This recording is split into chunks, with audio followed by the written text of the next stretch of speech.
पाकिस्तान मुर्दाबाद माता की वंदे वंदे बोलो भारत माता की इन बारी ना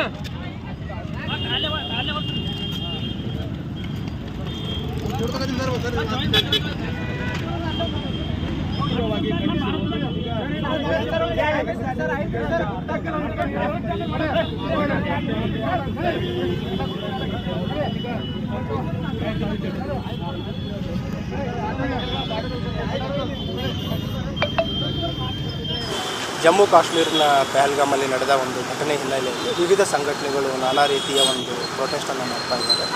ಕೆಲವರು ಕ್ಯಾಂಡಲ್ ಮಾರ್ಚ್ ಪ್ರೊಟೆಸ್ಟ್ ಮಾಡ್ತಾ ಇದ್ದಾರೆ, ಕೆಲವರು ಆ ಘಟನೆಯನ್ನು ಖಂಡಿಸಿ ವಿವಿಧ ರೀತಿಯಲ್ಲಿ ಪ್ರತಿಭಟನೆ ಮಾಡ್ತಾ ಇದ್ದಾರೆ. ಈ ದಿನ ಬೆಳಿಗ್ಗೆ ಆಕಸ್ಮಿಕವಾಗಿ ಈ ಪಾಕಿಸ್ತಾನ ಧ್ವಜವನ್ನು ರಸ್ತೆ ಮೇಲೆ ಪೇಸ್ಟ್ ಮಾಡಿ ಒಂದು ಪ್ರತಿಭಟನೆಯನ್ನು ಮಾಡಿದರು. ಅದರಲ್ಲಿ ಪ್ರಾಥಮಿಕವಾಗಿ ಒಂದು ಕನ್ಫ್ಯೂಷನ್ ಇತ್ತು, ಯಾರು ನಡೆಸಿದ್ದಾರೆ ಅನ್ನೋದ್ರ ಬಗ್ಗೆ. ಆಮೇಲೆ ನಮ್ಗೆ ಗೊತ್ತಾಗಿದೆ ಬಜರಂಗ ದಳ ಕಾರ್ಯಕರ್ತರು ಕೆಲವರು ಮಾಡಿದ್ದಾರೆ ಅಂತ.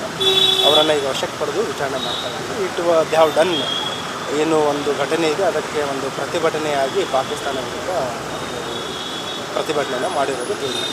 ಸರಿ, ಪ್ರತಿಭಟನೆ ಮಾಡೋ ಟೈಮಲ್ಲಿ ಈ ರೀತಿ ಫ್ಲ್ಯಾಗನ್ನು ಇದು ಮಾಡಿಬಿಟ್ಟು ಪ್ರೊಟೆಸ್ಟ್ ಮಾಡ್ತೀವಿ ಅಂತ ಏನಾದರೂ ಅದು ಅವರು ಯಾವುದೇ ರೀತಿಯ ಮಾಹಿತಿಯನ್ನು ನೀಡೋರು ಮತ್ತು ಅನುಮತಿಯನ್ನು ಪಡೆದಿರಲಿಲ್ಲ. ಹಾಗಾಗಿ ಅದು ಒಂದು ಕನ್ಫ್ಯೂಷನ್ ಆಗಿತ್ತು. ಮತ್ತು ನಮ್ಮ ಅಧಿಕಾರಿ ಸಿಬ್ಬಂದಿಯವರು ತಕ್ಷಣ ಕಾರ್ಯಕ್ಕೆ ಹಿಂತಿರುಗಿ ಅವರನ್ನು ಪತ್ತೆ ಹಚ್ಚುವಲ್ಲಿ ಯಶಸ್ವಿಯಾಗಿದ್ದಾರೆ ಮತ್ತು ಮುಂದಿನ ಕ್ರಮ ಕೈಗೊಳ್ತಾರೆ. ಈ ಎಷ್ಟು ಜನ ವಶಕ್ಕೆ ತೊಗೊಂಡಿದ್ದಾರೆ?